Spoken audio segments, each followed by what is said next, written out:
Tātad, jo, sveiki, te brūcem. Blē, bišķi, ko esmu saslimis, tā kā jā, kā arī mikrofonu neesmu izmantojis mēnešiem ilgi sakarā to, ka viņš negāja kaut kas tur pārbaudīju iesatījumus, visu kaut ko sataisīju, baigi labi. Kaut ko tur alos rakstam. Un tātad šitā pamācība atkal taisīšu par jaunu, parādīšu ko balsi, lai saprotamāk. Tātad, kā redzams, mums ir melnbalts attēls. Re, kur ir visi melnbalts, tikai nav krāsas.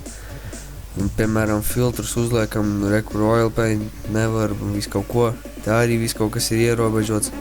Tāpēc jā, mēs. Un tad parādīšu, kā viņu izlabot.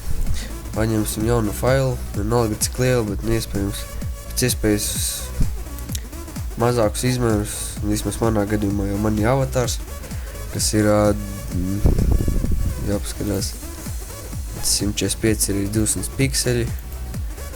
Tad mēs paņemam viņu iezīmējam, ņemot vērā to, ka jābūt vienam layerim.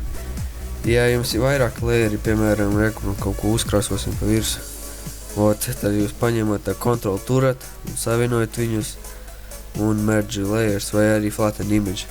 Bet mums tādu mēslu nevajag. Tāpēc jā, mēs paņemam un to visu vienkārši pārvietojam.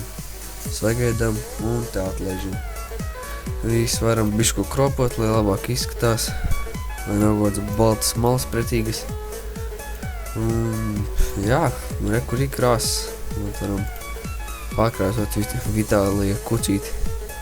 Nu, ne kucīti, peceni, nezinu. Viņš tāpat, laikam viņu nepaņēma. Nu jā, tas tā kā arī viss.